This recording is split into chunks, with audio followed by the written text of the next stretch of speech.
Il y a quelque chose de profondément apaisant à réaliser, que tout ce qui nous entoure, chaque atome de notre corps, chaque grain de poussière qui flotte dans un rayon de soleil, possède une histoire qui remonte à la naissance même de l'univers. Et cette histoire commence dans un moment si étrange, si difficile à imaginer, qu'on l'appelle simplement le commencement, même si ce mot ne rend pas vraiment justice à ce qui s'est passé il y a 13 milliards 800 millions d'années. Avant cet instant, il n'y avait ni espace ni temps tels que nous les connaissons, pas de lumière, pas de matière, pas même de vide au sens où nous l'entendons. Et puis quelque chose d'extraordinaire s'est produit, une émergence soudaine que nous appelons le Big Bang.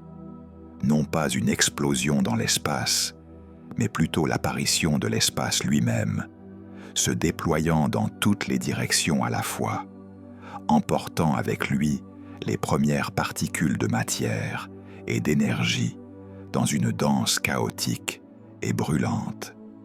L'univers était minuscule, plus petit qu'une tête d'épingle, et extrêmement chaud. Il faisait tellement chaud qu'aucune matière stable ne pouvait exister. Il n'y avait qu'un mélange agité de particules qui apparaissaient et disparaissaient sans cesse. La matière et l'antimatière se formaient ensemble, puis se détruisaient en libérant de l'énergie. De cette énergie sont nés les premiers photons, c'est-à-dire les premières particules de lumière de l'univers. Par un phénomène très surprenant, dont les scientifiques ne comprennent pas encore complètement l'origine, la matière a fini par être légèrement plus présente que l'antimatière. La différence était minuscule, environ une seule particule de matière en plus pour chaque milliard de paires, matière-antimatière. Pourtant, ce tout petit excédent a eu des conséquences énormes. C'est cette petite quantité de matière restante qui a ensuite formé tout ce que nous connaissons aujourd'hui, les étoiles, les planètes, les galaxies, et même nous. Autrement dit, tout l'univers visible vient de ce très léger déséquilibre qui a permis à la matière de ne pas disparaître complètement lors des annihilations avec l'antimatière. Pendant les premières centaines de milliers d'années, l'univers ressemblait à un brouillard épais et lumineux, un plasma bouillonnant où les particules de lumière ricochaient sans cesse sur les électrons libres, prisonnières de cette soupe primordiale, incapables de voyager librement à travers l'espace. Et l'univers était donc opaque, malgré toute cette énergie, comme si la lumière elle-même était emprisonnée dans une brume impénétrable. Mais l'univers continuait de s'étendre, et en s'étendant, il se refroidissait progressivement, la température baissant lentement jusqu'à atteindre un seuil critique, environ 3000 degrés, suffisamment bas pour que les électrons puissent enfin se lier aux noyaux atomiques et former les premiers atomes stables, principalement de l'hydrogène et de l'hélium, les éléments les plus simples qui existent. À ce moment-là, 384 000 ans après le Big Bang, quelque chose de merveilleux s'est produit. La lumière s'est libérée. Les photons qui étaient emprisonnés depuis le début ont pu soudainement voyager librement à travers l'espace devenu transparent. Et l'univers s'est illuminé pour la première fois, baigné dans une lueur orangée qui allait progressivement s'affaiblir et se refroidir au fil de l'expansion cosmique, devenant aujourd'hui ce rayonnement fossile que nous détectons partout autour de nous dans le ciel, témoin silencieux de ces premiers instants. Mais après cette première illumination est venue une longue période que les astronomes appellent les âges sombres. Car même si la lumière pouvait désormais voyager librement, il n'y avait encore rien pour la produire. Pas d'étoiles, pas de galaxies. Seulement ce brouillard diffus d'hydrogène et d'hélium qui flottait dans l'obscurité grandissante, s'étendant et se diluant dans un espace qui continuait inexorablement de grandir. Cette obscurité n'était pourtant pas totale, car quelque chose d'invisible travaillait en silence. Une présence mystérieuse que nous appelons la matière noire. Une forme de matière qui n'interagit pas avec la lumière, mais qui exerce une attraction gravitationnelle sur tout ce qui l'entoure. Et cette matière noire représentait en fait la majeure partie de la matière de l'univers, environ 5 fois plus abondante que la matière ordinaire dont nous sommes faits. La matière noire a commencé à tisser dans l'espace une toile cosmique invisible, formant des filaments et des nœuds sous l'effet de sa propre gravité, créant une architecture fantôme qui allait servir d'échafaudage pour toute la structure visible de l'univers. Et dans ces filaments, le gaz d'hydrogène et d'hélium a commencé à s'écouler comme de l'eau dans les vallées, attiré par la gravité de ces concentrations invisibles. Aux intersections de ces filaments, là où la matière noire formait des nœuds particulièrement denses, le gaz s'est accumulé en quantité prodigieuse, des nuages gigantesques qui se sont mis à se contracter sous leur propre poids. Et en se contractant, ces nuages se sont réchauffés, la matière se comprimant et les atomes se heurtant de plus en plus violemment, dégageant de la chaleur et de l'énergie. Puis, environ 100 millions d'années après le Big Bang, dans l'un de ces nuages en effondrement, la température et la pression au centre ont atteint un seuil critique, suffisamment élevé pour que les noyaux d'hydrogène puissent fusionner et former de l'hélium, libérant dans ce processus une quantité colossale d'énergie. Et c'est ainsi qu'est née la toute première étoile de l'univers, rallumant la lumière après des millions d'années d'obscurité. Cette première génération d'étoiles était très différente de celle que nous connaissons aujourd'hui, car elle ne contenait que de l'hydrogène et de l'hélium, les seuls éléments créés lors du Big Bang.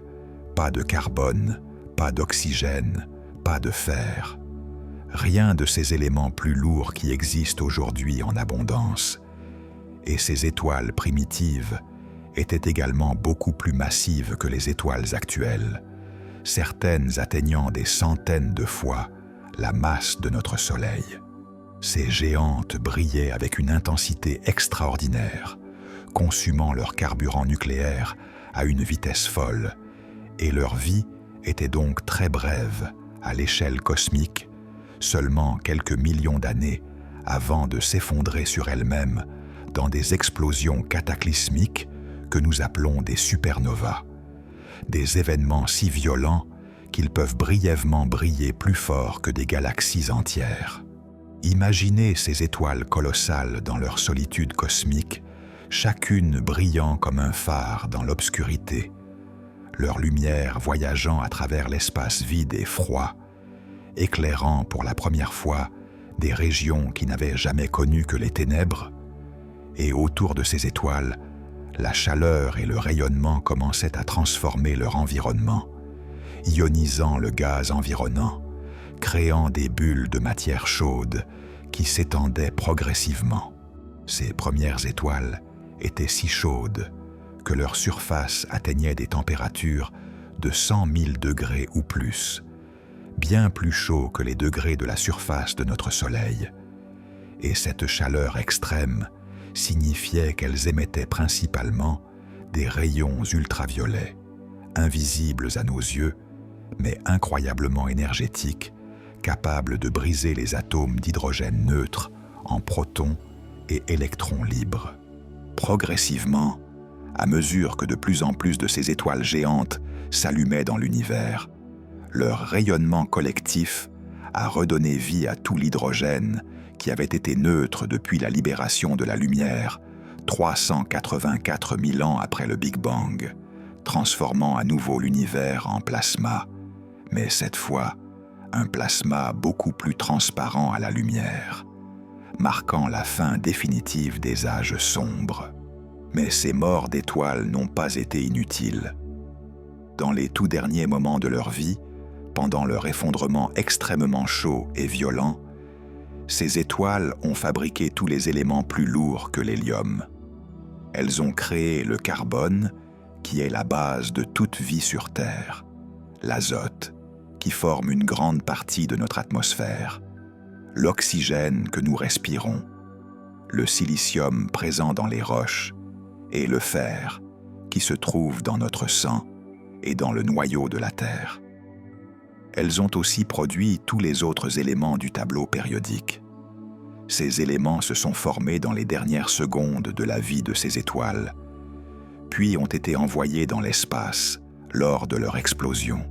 Chaque supernova envoyait dans l'espace une onde de choc qui se propageait à des milliers de kilomètres par seconde, balayant devant elle le gaz environnant, comprimant les nuages de matière sur son passage et déclenchant parfois la formation de nouvelles étoiles dans les régions comprimées, créant ainsi un cycle où la mort des étoiles donnait naissance à de nouvelles générations. Un cercle de renouvellement cosmique qui continue encore aujourd'hui. Ces nuages de débris stellaires, enrichis en éléments lourds, se sont mêlés au gaz primordial d'hydrogène et d'hélium, créant une matière nouvelle plus complexe et plus riche. Et de cette matière enrichie sont nées les générations suivantes d'étoiles, plus petites, plus stables, capables de brûler pendant des milliards d'années plutôt que quelques millions. Et c'est ainsi que l'univers a progressivement évolué d'un état simple vers une complexité croissante. Ces nouvelles étoiles ne naissaient pas isolément, mais en groupe, attirées les unes vers les autres par la gravité, formant des amas de centaines ou de milliers d'étoiles qui tournaient ensemble dans l'espace. Et ces amas eux-mêmes se regroupaient pour former des structures encore plus grandes, les premières galaxies primitives, petites et irrégulières, très différentes des majestueuses spirales que nous connaissons aujourd'hui. Notre propre galaxie, la Voie lactée, a commencé son existence de cette manière, environ 500 millions d'années après le Big Bang, comme un assemblage de petites galaxies naines qui fusionnaient progressivement sous l'effet de leur attraction mutuelle, chaque collision déclenchant de nouvelles vagues de formation d'étoiles dans les nuages de gaz comprimés par la rencontre. Ces premiers blocs de construction de notre galaxie étaient chaotiques et désorganisés. Des amas informes d'étoiles et de gaz qui se heurtaient et fusionnaient dans un balai gravitationnel complexe. Et pendant des milliards d'années, ces fusions ont continué, chaque nouvelle galaxie capturée ajoutant sa masse et son moment angulaire à la structure grandissante. Au fil de ces collisions, quelque chose d'extraordinaire s'est produit. La rotation combinée de toutes ces galaxies fusionnantes a commencé à aplatir la structure en un disque, un peu comme une boule de pâte qui s'aplatit quand on la fait tourner. Et ce disque en rotation a fourni un environnement stable où les étoiles pouvaient suivre des orbites circulaires régulières plutôt que des trajectoires aléatoires. Dans ce disque en formation, le gaz s'est progressivement concentré vers le plan équatorial, formant une fine couche de matière où les nuages pouvaient se heurter et former de nouvelles étoiles à un rythme soutenu. Et c'est dans ce disque que sont nées la plupart des étoiles que nous voyons aujourd'hui dans le ciel nocturne, y compris notre propre Soleil, qui s'est formé il y a environ 4,5 milliards d'années dans l'un de ces nuages de gaz en contraction. Mais toutes les étoiles ne se sont pas formées dans le disque. Les plus anciennes, celles qui sont nées dans les toutes premières galaxies naines, avant qu'elles ne fusionnent, se trouvent maintenant dans ce qu'on appelle le halo galactique, une sphère diffuse qui entoure le disque et contient les vestiges de ces anciennes structures.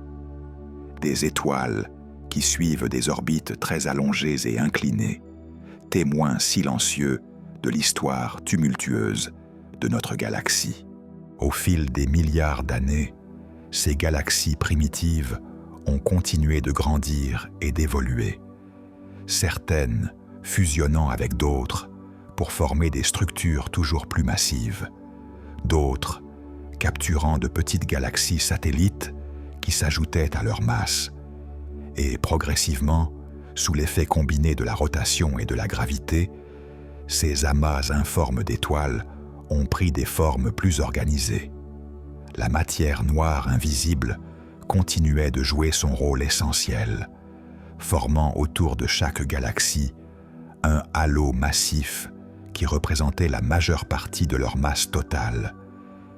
Et c'est la gravité de ces halos de matière noire qui maintenait les galaxies ensemble malgré leur rotation rapide, empêchant les étoiles d'être projetées dans l'espace par la force centrifuge. Dans l'environnement de l'univers jeune, les galaxies étaient beaucoup plus proches les unes des autres qu'elles ne le sont aujourd'hui. Et les collisions entre galaxies étaient fréquentes, des événements titanesques qui bouleversaient complètement leur structure, projetant des ponts de matière dans l'espace, déchirant les bras spiraux, mélangeant les populations d'étoiles dans un chaos temporaire avant qu'un nouvel équilibre ne s'établisse. Notre Voie lactée elle-même porte les traces de nombreuses collisions anciennes, des courants d'étoiles qui tournent autour d'elle dans des orbites inhabituelles, vestiges de petites galaxies qu'elle a avalées au cours de son histoire. Et même aujourd'hui, elle continue de dévorer de minuscules galaxies satellites qui s'approchent trop près et sont disloquées par sa gravité. Il y a environ 10 milliards d'années, l'univers a connu ce que les astronomes appellent le midi cosmique, une période où la formation d'étoiles a atteint son apogée, où les galaxies créaient de nouvelles étoiles à un rythme effréné, bien plus rapide qu'aujourd'hui, et c'est durant cette époque que la plupart des étoiles qui existent actuellement ont vu le jour. Dans les galaxies spirales comme la nôtre, le gaz d'hydrogène s'écoulait le long des bras spiraux, comprimé par les ondes de densité qui parcouraient le disque galactique comme des vagues sur un océan. Et cette compression déclenchait l'effondrement de nuages de gaz qui donnaient naissance à de nouvelles générations d'étoiles, créant ces pépinières stellaires que nous observons encore aujourd'hui dans les bras spiraux. Au centre de notre galaxie, comme au centre de presque toutes les grandes galaxies, se cache un objet extraordinaire et terrifiant, un trou noir supermassif dont la masse équivaut à environ 4 millions de fois celle de notre Soleil. Un monstre gravitationnel si dense et si compact que rien, pas même la lumière, ne peut s'échapper de son emprise une fois passé un certain seuil qu'on appelle l'horizon des événements. Ce trou noir central n'a pas toujours été aussi calme qu'il l'est aujourd'hui, il y a des milliards d'années, quand il engloutissait activement de grandes quantités de matière. Le gaz tombant vers lui formait un disque d'accrétion qui chauffait à des millions de degrés et brillait plus fort que toutes les étoiles de la galaxie réunies, transformant le cœur galactique en ce qu'on appelle un quasar, l'un des objets les plus lumineux de l'univers. Mais au fil du temps, à mesure que le trou noir a dévoré toute la matière facilement accessible dans son voisinage, son activité s'est calmée, et aujourd'hui, il reste relativement paisible au centre de notre galaxie, avalant occasionnellement une étoile malchanceuse qui s'approche trop près, mais la plupart du temps dormant dans l'obscurité. Autour de ce centre tumultueux, la Voie lactée s'étend sur environ 100 000 années-lumière de diamètre, un disque aplati contenant entre 2 et 400 milliards d'étoiles, chacune suivant son orbite autour du centre galactique dans une danse gravitationnelle qui dure des centaines de millions d'années. Notre propre Soleil mettant environ 220 millions d'années pour accomplir un tour complet. Ce disque galactique n'est pas uniforme, mais structuré en bras spiraux, des concentrations d'étoiles et de gaz qui s'enroulent autour du centre comme les bras d'une spirale lumineuse. Et ces bras ne sont pas des structures fixes, mais plutôt des ondes de densité qui se propagent à travers le disque, des emboutteillages cosmiques où les étoiles et le gaz s'accumulent temporairement avant de continuer leur orbite. Ces ondes de densité fonctionnent un peu comme les vagues sur un océan. Ce ne sont pas les molécules d'eau elles-mêmes qui se déplacent sur de longues distances, mais plutôt la forme de la vague qui voyage à travers l'eau. Et de la même manière, ce ne sont pas les étoiles individuelles qui restent coincées dans les bras spiraux, mais plutôt la densité accrue qui se propage à travers le disque galactique, créant ces magnifiques motifs en spirale que nous observons. Quand les nuages de gaz entrent dans un bras spiral, ils sont comprimés par la densité accrue de matière. Et cette compression déclenche l'effondrement de certains nuages qui donnent alors naissance à de nouvelles étoiles. C'est pourquoi les bras spiraux apparaissent particulièrement brillants. Ils sont peuplés d'étoiles jeunes, chaudes et lumineuses qui se sont formées récemment dans les nuages comprimés. Ces jeunes étoiles massives, ne vivant que quelques dizaines de millions d'années avant d'exploser en supernova, un temps si court à l'échelle galactique qu'elles n'ont pas le temps de s'éloigner beaucoup de leur lieu de naissance, c'est pourquoi elles restent concentrées dans les bras spiraux, traçant en quelque sorte le chemin des ondes de densité avec leur lumière bleue intense. Les étoiles plus anciennes et moins massives comme notre Soleil, en revanche, ont eu le temps de faire plusieurs orbites autour du centre galactique depuis leur naissance. Et elles sont maintenant dispersées plus uniformément dans le disque, formant un fond stellaire plus diffus, dans lequel les bras spiraux se détachent comme des structures plus brillantes et plus jeunes. Notre Soleil se trouve dans un bras mineur, appelé l'éperon d'Orion, à environ 26 000 années-lumière du centre galactique, une position plutôt tranquille dans la banlieue galactique, loin du chaos du noyau central, mais suffisamment proche pour bénéficier de la protection du halo de matière noire qui enveloppe toute la galaxie. Autour de notre Soleil, il y a environ 4,5 milliards d'années, s'est formé un disque de gaz et de poussière, à partir duquel sont nées les planètes de notre système solaire. Un processus qui s'est répété des milliards de fois dans toute la galaxie, créant une multitude de systèmes planétaires dont nous commençons seulement à découvrir l'extraordinaire diversité. La matière qui a formé notre système solaire contenait tous ces éléments lourds forgés dans les générations précédentes d'étoiles: le carbone, l'oxygène, le silicium, le fer, tous les ingrédients nécessaires pour former des planètes rocheuses comme la Terre et pour permettre l'émergence de la chimie complexe qui a finalement donné naissance à la vie. Sur notre planète, quelque part dans les océans primitifs ou peut-être dans des sources chaudes, des molécules simples se sont assemblées en structures de plus en plus complexes jusqu'à franchir ce seuil mystérieux qui sépare la chimie de la biologie, donnant naissance aux premiers organismes vivants il y a environ 3,5 milliards d'années.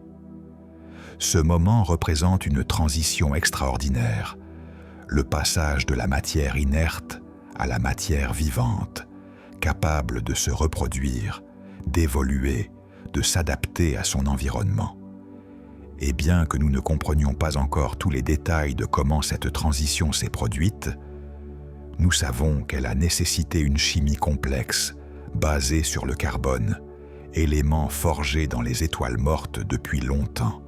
Ces premières formes de vie étaient extrêmement simples, de simples cellules capables de se reproduire et d'évoluer. Mais elles portaient en elles le potentiel de toute la diversité biologique qui allait suivre.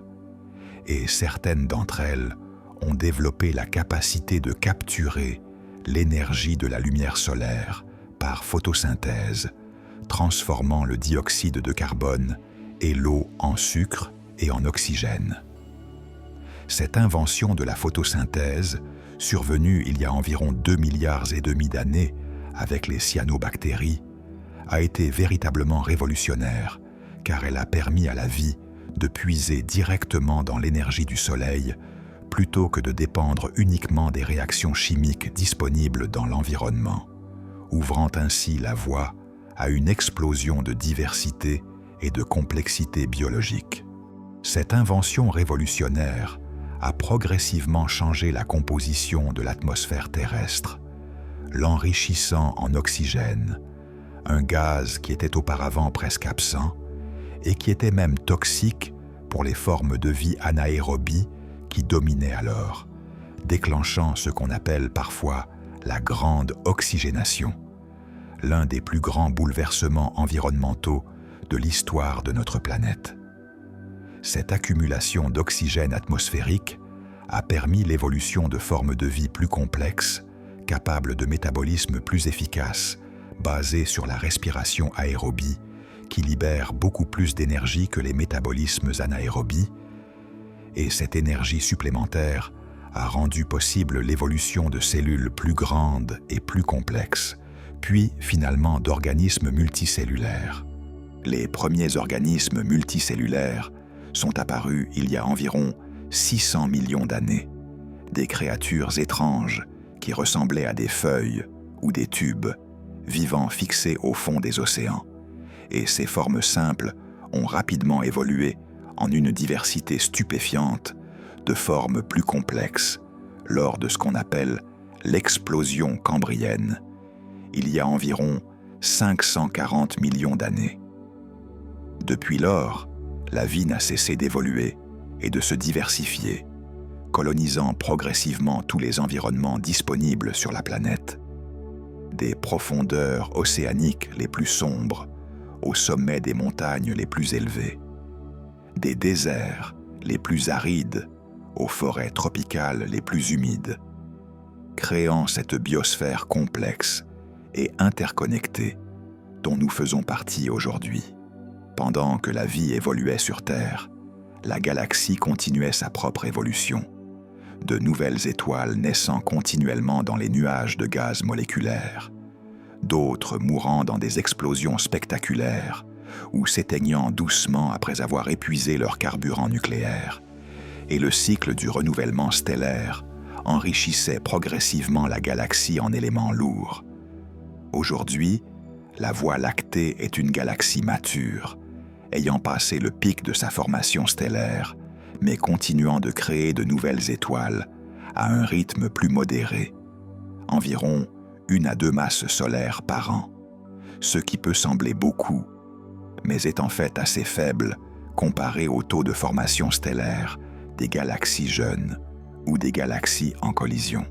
Notre galaxie n'est pas seule dans l'univers, mais fait partie d'un petit groupe d'environ 50 galaxies que nous appelons le groupe local, dominé par 2 grandes galaxies spirales, la Voie lactée et Andromède, cette dernière étant légèrement plus massive que la nôtre et située à environ 2,5 millions d'années-lumière.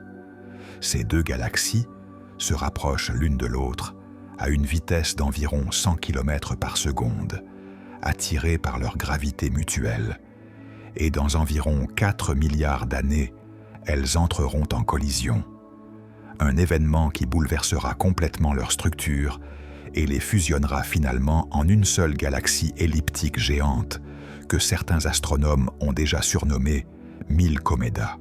Cette future collision se déroulera sur une période de plusieurs milliards d'années, un processus lent à notre échelle, mais rapide à l'échelle cosmique, et le premier contact se produira quand les halos de matière noire des 2 galaxies commenceront à s'interpénétrer, perturbant les orbites des étoiles et déformant les disques galactiques. Lors de la première approche rapprochée, les forces de marée gravitationnelle étireront les 2 galaxies, arrachant de longs filaments d'étoiles et de gaz qui formeront des ponts spectaculaires entre elles. Et ces forces de marée déclencheront également une intense activité de formation stellaire dans les régions où le gaz sera comprimé par l'interaction. Les deux galaxies se traverseront, puis s'éloigneront temporairement l'une de l'autre, avant que la gravité ne les ramène ensemble pour une deuxième rencontre. Et ce ballet cosmique se répétera plusieurs fois, chaque passage rapprochant davantage les deux galaxies, jusqu'à ce qu'elles fusionnent complètement en une seule structure. Cette collision future sera spectaculaire à l'échelle galactique, mais relativement bénigne pour les étoiles individuelles, car l'espace entre les étoiles est si vaste que les chances qu'une étoile en percute une autre sont pratiquement nulles. Pensez que la distance moyenne entre les étoiles dans notre voisinage est d'environ 4 années-lumière, soit environ 30 000 milliards de kilomètres. Un espace immense comparé aux quelques millions de kilomètres de diamètre d'une étoile typique. Ce sont plutôt les nuages de gaz qui entreront en collision violente, se heurtant à des vitesses de centaines de kilomètres par seconde et se comprimant mutuellement, et ces collisions déclencheront une dernière grande vague de formation stellaire qui consumera rapidement la majeure partie du gaz restant dans les deux galaxies. Une fois le gaz épuisé, la formation de nouvelles étoiles cessera presque complètement, et la galaxie fusionnée, cette Milkomeda du futur, deviendra progressivement une galaxie elliptique rouge, dominée par de vieilles étoiles, sans les magnifiques bras spiraux qui caractérisent aujourd'hui la Voie lactée et Andromède. Notre Soleil, s'il existe encore à cette époque, et il devrait car il a une durée de vie totale d'environ 10 milliards d'années, sera projeté sur une nouvelle orbite dans cette galaxie fusionnée, peut-être plus proche du centre, peut-être plus éloignée. Mais notre système solaire restera probablement intact, car les chances d'une rencontre rapprochée avec une autre étoile restent infimes, même pendant cette collision galactique. À une échelle encore plus grande, notre groupe local fait partie d'une structure beaucoup plus vaste, appelée le superamas de la Vierge, qui contient environ 100 groupes et amas de galaxies s'étendant sur environ 110 millions d'années-lumière. Et ce superamas lui-même fait partie d'une structure encore plus grande, appelée l'Aniakea, un superamas de superamas s'étendant sur 500 millions d'années-lumière. L'Aniakea, dont le nom signifie « horizons célestes incommensurables » en hawaïen, a été identifié en traçant les mouvements des galaxies dans notre région de l'univers, révélant qu'elles se déplacent toutes vers un attracteur commun situé dans la direction de la constellation du Centaure, montrant que même à ces échelles gigantesques, la gravité continue d'organiser la matière en structures cohérentes. Ces structures gigantesques révèlent l'architecture à grande échelle de l'univers, cette toile cosmique tissée par la matière noire dont nous parlions au début, avec ses filaments reliant les amas de galaxies comme des ponts cosmiques et ces immenses vides où très peu de galaxies existent, créant une structure qui ressemble étrangement à une éponge ou à un réseau neuronal à l'échelle cosmique. Les vides cosmiques sont des régions où la densité de galaxies est extrêmement faible, des bulles dans la structure de l'univers qui peuvent s'étendre sur des centaines de millions d'années-lumière. Et ces vides ne sont pas complètement vides, mais contiennent un gaz très ténu et quelques galaxies isolées, créant un contraste saisissant avec les filaments denses où s'accumulent la plupart des galaxies. Cette structure en toile d'araignée reflète la distribution de la matière noire qui domine gravitationnellement l'univers, et les simulations informatiques montrent que cette structure s'est formée naturellement par effondrement gravitationnel à partir des minuscules variations de densité qui existaient dans l'univers primordial, amplifiées par des milliards d'années d'évolution gravitationnelle. Les filaments de cette toile cosmique servent de conduits le long desquels la matière s'écoule des vides vers les amas, alimentant continuellement les galaxies en nouveaux gaz qui peut former de nouvelles étoiles, maintenant ainsi un cycle de renouvellement qui a permis aux galaxies de continuer à former des étoiles pendant des milliards d'années, plutôt que d'épuiser rapidement tout leur gaz. En regardant encore plus loin dans l'espace, donc aussi plus loin dans le passé, puisque la lumière met du temps à nous parvenir, nous pouvons observer des galaxies telles qu'elles étaient il y a des milliards d'années, certaines si lointaines que nous les voyons telles qu'elles étaient quand l'univers n'avait qu'un dixième de son âge actuel, nous offrant une fenêtre unique sur l'histoire cosmique. L'expansion de l'univers continue aujourd'hui comme elle a commencé lors du Big Bang, mais nous avons découvert quelque chose de surprenant. Cette expansion s'accélère au lieu de ralentir comme on pourrait s'y attendre sous l'effet de la gravité. Et cette accélération est causée par quelque chose que nous appelons l'énergie noire, une force mystérieuse qui représente environ 70% du contenu énergétique de l'univers, mais dont nous ne comprenons pas encore vraiment la nature. Cette énergie noire repousse l'espace lui-même, faisant s'éloigner les galaxies les unes des autres, à une vitesse qui augmente avec le temps. Et dans un futur lointain, dans des centaines de milliards d'années, cette expansion aura éloigné toutes les galaxies au-delà de notre horizon observable, ne laissant visibles que les galaxies de notre groupe local qui auront fusionné ensemble. Les étoiles continueront de briller pendant des trillions d'années encore, de nouvelles générations naissant des restes des anciennes. Mais progressivement, le gaz nécessaire à la formation stellaire s'épuisera, et les dernières étoiles s'éteindront une par une, plongeant l'univers dans une obscurité croissante, ponctuée seulement par la lueur fantomatique de quelques naines brunes et naines blanches refroidissantes.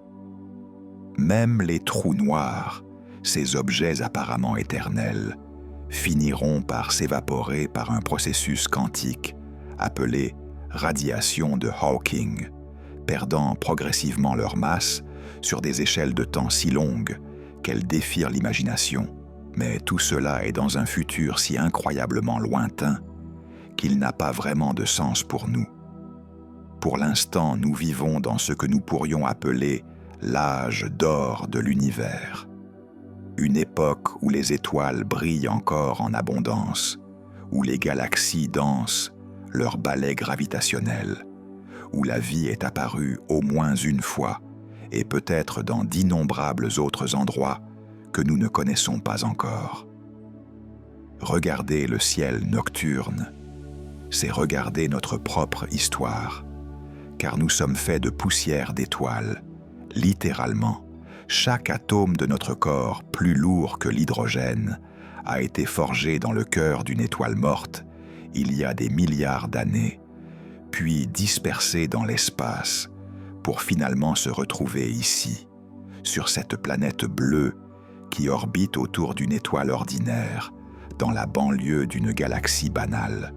Cette connexion cosmique nous relie à l'histoire entière de l'univers, du Big Bang jusqu'à aujourd'hui, 13 milliards 800 millions d'années d'évolution cosmique qui ont transformé un univers simple et uniforme en cette tapisserie complexe de galaxies, d'étoiles, de planètes et de vie que nous observons autour de nous. Notre compréhension de cette histoire est récente. À peine un siècle s'est écoulé depuis que nous avons découvert que l'univers était en expansion, que les galaxies étaient des îles d'étoiles séparées par des abîmes cosmiques, que notre Soleil n'était qu'une étoile parmi des milliards d'autres, et chaque année apporte son lot de nouvelles découvertes qui affinent ou parfois bouleversent notre compréhension. Les télescopes spatiaux comme Hubble et maintenant James Webb nous permettent de regarder plus loin que jamais dans l'espace et le temps, détectant des galaxies si lointaines qu'elles se sont formées à peine quelques centaines de millions d'années après le Big Bang, nous montrant l'univers dans sa jeunesse turbulente et nous aidant à comprendre comment les galaxies comme la nôtre se sont assemblées. Les détecteurs d'ondes gravitationnelles captent les ondulations de l'espace-temps causées par la fusion de trous noirs ou d'étoiles à neutrons, nous offrant une nouvelle façon d'observer l'univers qui ne dépend pas de la lumière, mais des vibrations même du tissu cosmique, ouvrant une fenêtre sur des événements cataclysmiques qui se produisent dans des galaxies lointaines. Les simulations informatiques nous permettent de modéliser l'évolution de l'univers depuis le Big Bang, suivant comment la matière s'est assemblée sous l'effet de la gravité, pour former d'abord des filaments, puis des galaxies, puis des amas de galaxies. Et ces simulations reproduisent remarquablement bien les structures que nous observons réellement dans l'univers, confirmant notre compréhension des processus fondamentaux. Pourtant, malgré tous ces progrès, d'immenses mystères demeurent. Nous ne savons toujours pas ce qu'est vraiment la matière noire, qui représente la majeure partie de la matière de l'univers. Nous ne comprenons pas la nature de l'énergie noire qui accélère l'expansion cosmique. Nous ne savons pas exactement comment les premiers trous noirs supermassifs se sont formés si rapidement après le Big Bang. Ces questions sans réponse nous rappellent que notre voyage de découverte est loin d'être terminé, que l'univers garde encore beaucoup de secrets à révéler. Et c'est peut-être ce qui rend cette quête si fascinante, cette sensation que chaque réponse que nous trouvons soulève de nouvelles questions, que l'horizon de notre ignorance recule à mesure que croît notre connaissance, mais ne disparaît jamais complètement. La galaxie dans laquelle nous vivons continue son voyage à travers l'espace et le temps, emportant avec elle notre petit système solaire et notre planète encore plus petite. Et sur cette planète minuscule, à l'échelle cosmique, se déroule cette expérience extraordinaire qu'est la vie consciente, capable non seulement d'exister, mais aussi de contempler sa propre existence et de chercher à comprendre d'où elle vient. Nous sommes l'univers qui s'observe lui-même, de la matière organisée d'une certaine façon, qui lui permet de réfléchir sur sa propre nature et son histoire.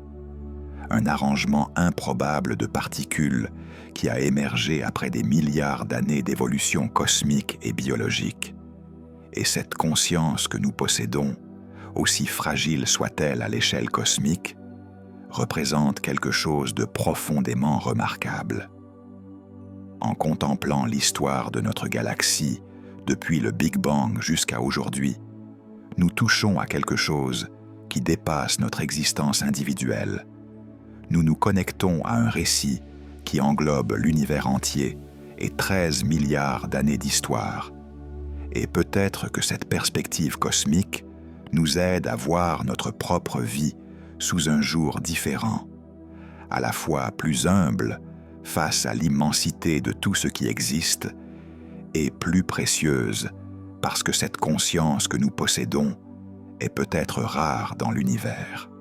La lumière qui nous parvient des étoiles lointaines a voyagé pendant des années, parfois des siècles, parfois des millénaires avant d'atteindre nos yeux.